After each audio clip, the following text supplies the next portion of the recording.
मेरे प्यारे बच्चों, भाषा और व्याकरण की क्लास में आप सभी का स्वागत है। आज हम जानेंगे अर्थालंकार। ठीक, तो परिभाषा देखेंगे।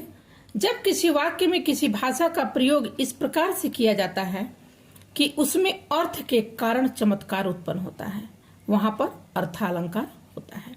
इसके निम्न भेद हैं: उपमा अलंकार, उत्प्रेक्षा अलंकार, अतिशयोक्ति अलंकार, रूपक, भ्रांतिमान, विरोधाभास, विशेष युक्ति, प्रतीप अलंकार, संदेह अलंकार, विभावना अलंकार। अब हम बारी बारी से सबके बारे में जानेंगे। उपमा अलंकार क्या है? उपमा का शाब्दिक अर्थ होता है तुलना। जहां किसी एक वस्तु, व्यक्ति, पदार्थ, प्राणी के गुण, धर्म, जाति, समूह, वर्ग की विशेषता, आकार, प्रकार, भेद के कारण किसी दूसरे से तुलना हो, वहां पर उपमा अलंकार होता है। ठीक है, जब दूसरे से हम उसकी तुलना करते हैं तो वहां पे उपमा अलंकार होता है। उपमा अलंकार में उपमान और उपमेय की तुलना की जाती है। जैसे मखमल के झूले पड़े हाथी सा टीला, इस पंक्ति में सा शब्द आया है, इसलिए यह उपमा अलंकार होगा। ठीक है। प्रात नभ था बहुत नीला शंख जैसे, इस पंक्ति में जैसे शब्द आया है, इसलिए यह उपमा अलंकार है। अब आप ये जानना चाहते होंगे, ये सा और जैसे, ये मतलब क्यों ऐसा कहा जा रहा है कि जिसमें सा हो और जैसे हो तो वो ये उपमा अलंकार है। तो देखिए, इसको पहचानने के लिए हम पहले उस शब्द को पहचानेंगे। तो यहाँ मैंने लिखा है कि उपमा को कैसे आप पहचान करेंगे आसान तरीके से। जिस पंक्ति में से, सा, सी, सम, समान, सरिस, जैसा, तैसा, कैसा, वैसा, जैसे, वैसे, तैसे, कैसे, जिससे, उससे रहे, तो यह उपमा अलंकार है। अब तो आप पहचान जाएंगे उपमा अलंकार। जिस भी वाक्य में ये सारे शब्द अगर होंगे तो वो उपमा अलंकार है। ठीक है, अब आइए जानते हैं उपमा अलंकार के तत्व। इसके 4 तत्व होते हैं: उपमान, उपमेय, वाचक वाक्य, साधारण धर्म। ठीक है। अब उपमान देखेंगे, जिससे तुलना की जाए या जो पहले से मौजूद हो। ठीक है। उपमेय, जिसकी तुलना की जाए, ये जिससे तुलना की जाए, और ये है जिसकी तुलना की जाए या जो बाद में उत्पन्न हुआ हो। ठीक है। वाचक वाक्य, तुलना को बताने वाले शब्द। साधारण धर्म, जो उपमान उपमेय दोनों में समान हो।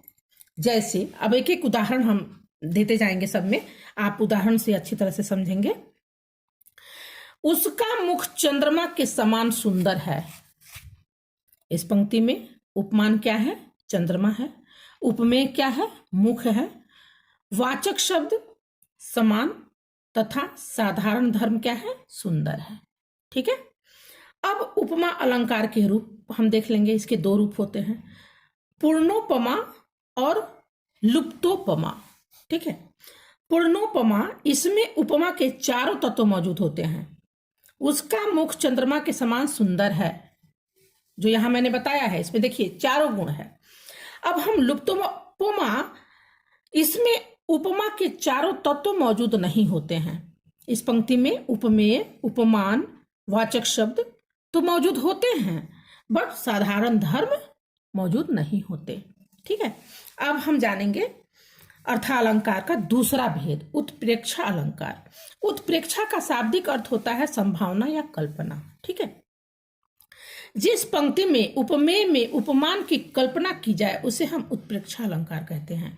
पहचान के लिए इसमें भी मैंने लिख दिया है, जो भी ये सारे शब्द आएंगे तो आप पहचान जाएंगे, उत्प्रेक्षा अलंकार है। इस पंक्ति में मनु, जनु, मानो, मनो, जनो, जानो, मनहु, मानहु, जनहु, किंतु, परंतु, लेकिन, वरन, बल्कि, क्योंकि, जिससे कि, ताकि आदि शब्द आते हो तो वह उत्प्रेक्षा अलंकार है। ठीक है। उदाहरण से हम समझते हैं। चमचमाते चंचल नयन, बीच घूंघट पट छीन, मानहु सुर सरिता विमल, जल उछरत जुगमीन। इस वाक्य में मानहु शब्द आया है ना, तो इसलिए ये क्या है? उत्प्रेक्षा है। दूसरे उदाहरण में उसी तरह हम देख लेंगे।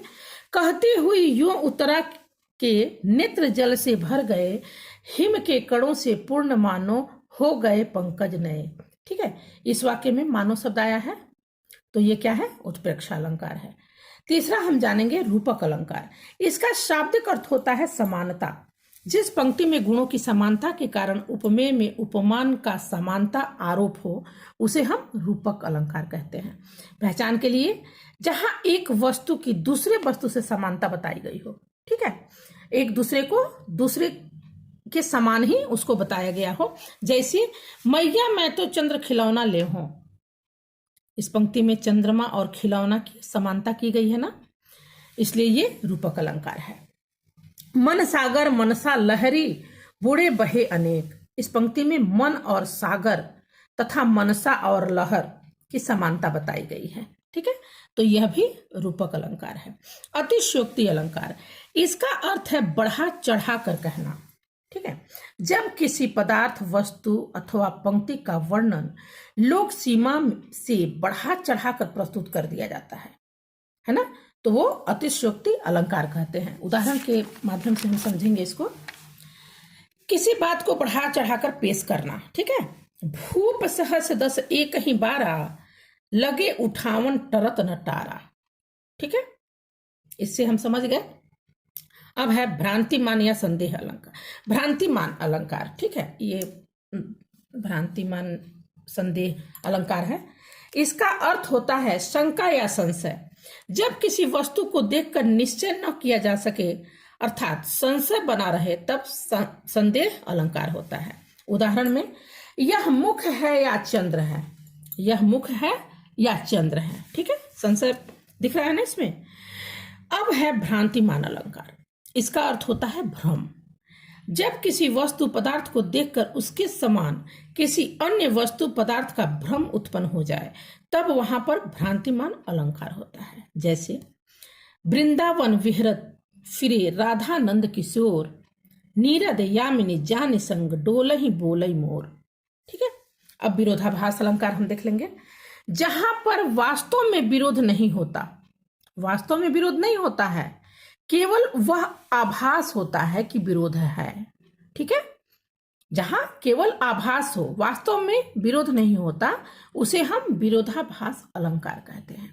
जैसे या अनुरागी चित्त की गति समझे नहीं कोई, ज्यों ज्यों बूढ़े बूढ़े मतलब बूढ़े डूबना, बूढ़े श्याम रंग त्यों त्यों उज्जवल होए।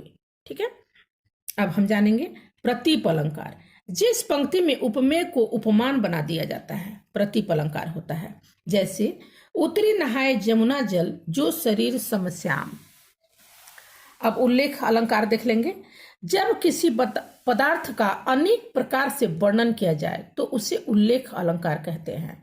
यह उल्लेख 2 रूपों में होता है, एक व्यक्ति द्वारा तथा दूसरा अनेक व्यक्तियों द्वारा। ठीक है, उदाहरण, जानत सौती अनीति है, जानत सखी सुनीति, गुरुजन जानत लाज है, प्रीतम जानती प्रीत। ठीक, अब विभावना अलंकार। इसका अर्थ है विशेष प्रकार की कल्पना, जहां पर किसी कारण के बिना ही किसी कार्य का होना पाया जाए, उसे विभावना अलंकार कहते हैं। जैसे दुख इस मानव आत्मा का रेनित का मधुरमय भोजन, दुख के तम को खा खा कर भरती प्रकाश से वह मन। तो ये तो रहा अलंकार, अर्थालंकार के भेद, परिभाषा। अब अगले वीडियो में मैं कुछ और लेकर के आऊंगी। तब तक के लिए गुड बाय।